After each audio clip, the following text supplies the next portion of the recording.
আমি তুহিন, একজন তরুণ ব্যক্তি। আমি আমার মামার বাড়িতে কাজ করতাম। মামা তার স্ত্রীকে খুশি করতে পারতেন না, তাই প্রায়ই তিনি আমাকে তার ঘরে ডাকতেন। আমার মামি, যিনি দেখতে অত্যন্ত সুন্দরী, মাঝে মাঝে এসে আমার পাশে শুয়ে থাকতেন। প্রথমে আমি বুঝতাম না কেন এমনটা হচ্ছে, কিন্তু সময়ের সঙ্গে সঙ্গে বিষয়টি পরিষ্কার হয়ে উঠতে লাগল। মামি বয়সে আমার থেকে অনেক বড় ছিলেন। আমাদের মধ্যে খুব বেশি কথা হতো না। তিনি তার নিজের কাজে ব্যস্ত থাকতেন এবং মামার সঙ্গেও তেমন কথা বলতেন না। এক রাতে মামা আমাকে তার রুমে ডেকে বললেন, তুহিন, আজ আমার শরীর ভালো লাগছে না, তুমি আমার পাশে শুয়ে থাকো। আমি তার কথা মতো তার রুমে গেলাম এবং শুয়ে পড়লাম। তিনি লাইট বন্ধ করে দিলেন। তখন আমি বুঝতে পারলাম তাকে এতটা কাছাকাছি পেয়ে আমি নিজের আবেগ নিয়ন্ত্রণ করতে পারছি না।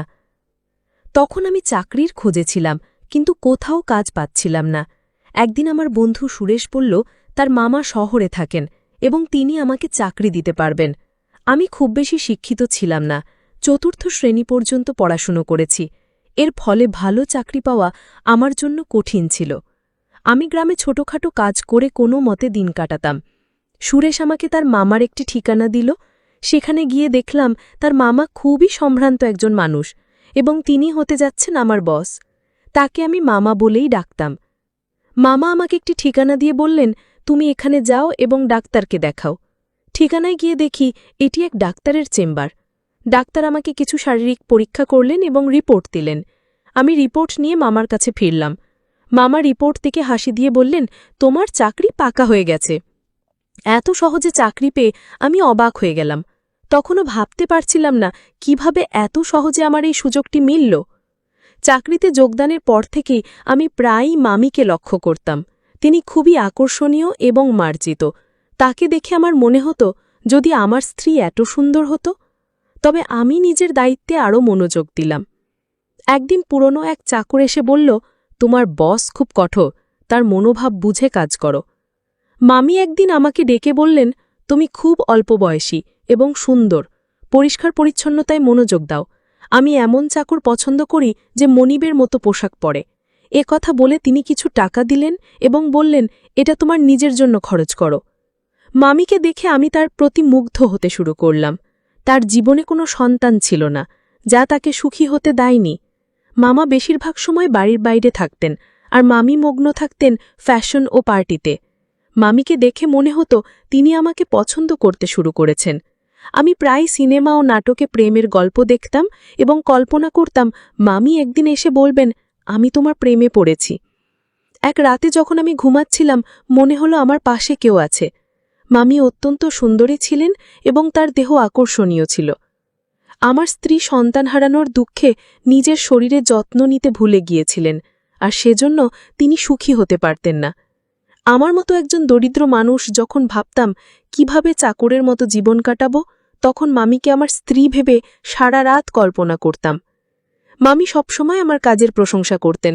তিনি আমাকে ডেকে যে কোনো কাজ দিতেন, আর আমি সেটি সততার সঙ্গে করে দিতাম, যেন কোনো অভিযোগের সুযোগ না থাকে। একদিন মামি অসুস্থ হলে আমি তাকে হাসপাতালে নিয়ে যাই এবং মামাকে খবর দিই। মামা হাসি মুখে আমাদের সবার জন্য মিষ্টি আনলেন। কিন্তু সেই দিন থেকেই মামা যেন বদলে গেলেন। তিনি আমার দিকে অদ্ভুতভাবে তাকাতে লাগলেন এবং বাইরে যাওয়া বন্ধ করে দিলেন। ফলে এখন শুধুমাত্র মামিকে কাজের সময় দেখতাম।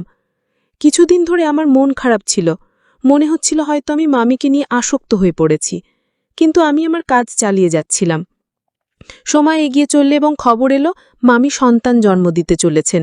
তবে মামা আগের মতো খুশি ছিলেন না। তিনি সবসময় চিন্তিত থাকতেন। এক রাতে মামা আমাকে তার ঘরে ডেকে বললেন, এই ব্যাগটি নাও। যদি আজ রাতে আমার স্ত্রী সন্তান জন্ম দেন তাহলে এই ব্যাগ ব্যবহার করে এবং শিশুটিকে গোপনে সরিয়ে ফেলো। আমি কখনো মামার কোনো নির্দেশ অমান্য করিনি, তাই সেদিনও কোনো প্রশ্ন করলাম না। কিন্তু আমার মন খুব অস্থির ছিল। রাত গভীর হলে মামা ঘুমিয়ে পড়লেন। আমি গোপনে তার ঘরে গেলাম। মামি তখন চোখ বন্ধ করে শুয়েছিলেন। তার মুখের সৌন্দর্য দেখে আমি মুগ্ধ হয়ে গেলাম। কিন্তু মামার নির্দেশ মেনে কাজ করতে গিয়ে আমার হাত থেমে গেল। ব্যাগটি নিয়ে শিশুটিকে ঢোকানোর সময় মামি হঠাৎ চোখ খুললেন এবং মৃদু হাসলেন। মামি বললেন, তুমি কি সত্যিই শিশুটিকে মেরে ফেলতে চাও? আমি চমকে উঠে বললাম, এটা আপনি কি বলছেন? মামি বললেন, তোমার মামা এই শিশুটিকে মেরে ফেলতে চান, কারণ তিনি সন্দেহ করেন এই শিশু তার নয়। তার কথা শুনে আমি স্তব্ধ হয়ে গেলাম। আমি বললাম, আপনি যা বলছেন তা কি সত্যি? মামি বললেন, তোমার মামা চান না এই সত্য প্রকাশ পাক। তিনি বাবা হতে সক্ষম কিনা তা পরীক্ষা করতেই তোমার মাধ্যমে এই কাজটি করিয়েছিলেন। মামি আরও বললেন, এই শিশুটি আসলে তোমার সন্তান। আমি কখনো চাইনি তোমার সঙ্গে এমন কিছু ঘটুক, কিন্তু তোমার মামা আমাকে বাধ্য করেছেন। আমি স্তব্ধ হয়ে বসে রইলাম। এত সুন্দর একজন মহিলার সঙ্গে, যাকে আমি মামি বলে ডাকি, এমন কিছু ঘটতে পারে তা ভাবতেও পারিনি। মামির এই কথা শুনে আমি হতবাক হয়ে গেলাম এবং কিছু বলতে পারলাম না। তিনি বলতে লাগলেন, তোমার মামা এমন এক পরিকল্পনা করেছেন যা তুমি বুঝতেও পারোনি। তুমি মনে করতে তুমি তোমার স্ত্রীর সঙ্গে আছো, কিন্তু আসলে আমি ছিলাম। তোমার মামার রাতের আধারে আমাকে তোমার রুমে পাঠাতেন এবং তোমার স্ত্রীকে অন্য ঘরে অজ্ঞান করে রেখে দিতেন। তিনি নিজেই পাহারা দিতেন যাতে কেউ সন্দেহ না করে। মামি বলতে লাগলেন, আমি প্রথমে বাধ্য হয়ে এসেছিলাম, কিন্তু পরে তোমার প্রতি আকৃষ্ট হতে শুরু করলাম। তোমার কাছ থেকে যে সুখ পাচ্ছিলাম সেটা তোমার মামা কখনো দিতে পারতেন না। সেই কারণেই আমি নিজেও তোমার প্রতি দুর্বল হয়ে পড়েছিলাম। তোমার মামা যখন এই পরিকল্পনা চালিয়ে যেতে লাগলেন, আমি নিজেও এটি উপভোগ করতে শুরু করলাম। তিনি আমাকে তোমার কাছে বারবার পাঠাতে থাকলেন। তিনি আরও বললেন, আমি গর্ভবতী হলাম, আর তোমার মামা আমাকে ভোরের অন্ধকারে ঘরে ফিরিয়ে আনতেন যাতে কেউ কিছু বুঝতে না পারে। এভাবে তোমার মামা তার সন্তান হওয়ার আশা পূর্ণ করতে চেয়েছিলেন। আমি নিজেও অজান্তে সেই পরিকল্পনার অংশ হয়ে পড়েছিলাম। কিছুদিন পর ডাক্তার জানালেন যে আমি মা হতে চলেছি। এ খবর শুনে তোমার মামা খুব খুশি হয়েছিলেন, কিন্তু আমি বিস্মিত হলাম যখন শুনলাম যে তিনি ডাক্তারের কাছেও মিথ্যে বলেছেন। মামি বলতে থাকলেন, কেউ কিভাবে তার স্ত্রীকে এমনভাবে ব্যবহার করতে পারে? তোমার মামা আমাকে আর তোমাকে তাদের খেলার পুতুল বানিয়ে ফেলেছিলেন। আমি চুপচাপ শুনছিলাম এবং ভাবছিলাম, কিভাবে এমন ঘটনা সম্ভব?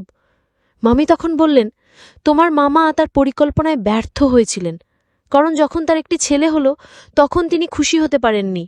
তিনি উত্তরাধিকার চাননি, বরং সম্পূর্ণ ব্যবসা ধ্বংস হওয়ার পর তিনি সব কিছু হারিয়েছিলেন। তখনই তিনি শিশুটিকে ফেলে দেওয়ার পরিকল্পনা করেন। আমি বললাম, আমি এসব জানতাম না। যদি এটা অন্য কারোর সন্তান হতো আমি হয়তো জঙ্গলে ফেলে দিতাম, কিন্তু তুমি তার মা, তার যত্ন নেওয়ার দায়িত্ব তোমার। মামি আমার হাত ধরে বললেন, এই সন্তান শুধু আমার নয়, তোমারও। তুমি তার পিতা, এর সুরক্ষার দায়িত্ব তোমারও সমান। আমি বললাম, তাহলে এই সন্তান আমার, তুমিও আমার স্ত্রী। মামি মুচকি হেসে বললেন, ধন সম্পদের লোভে আমি অন্ধ হয়ে এমন একজনকে বিয়ে করেছি যে তার সম্মান রক্ষা করতে তার স্ত্রীকে অন্যের কোলে পাঠিয়েছিল, আর যখন আমি তার সম্মান রক্ষা করলাম তখন সে সন্তানের প্রাণ নিতে চাইল। মামি আরও বললেন, আমি আর এমন মানুষটির সঙ্গে থাকতে চাই না। তোমার মন অনেক বড়, তুমি গরিব হতে পারো, কিন্তু তুমি একজন সৎ মানুষ। আমি তোমাকে বিয়ে করতে চাই, যাতে আমাদের সন্তান ভালোভাবে বাঁচতে পারে। মামি জানালেন, তিনি তোমার মামাকে ডিভোর্স দিয়েছেন। আমরা একসঙ্গে থাকতে শুরু করলাম। মামা সেই বাড়িটি আগেই নিজের নামে করেছিলেন।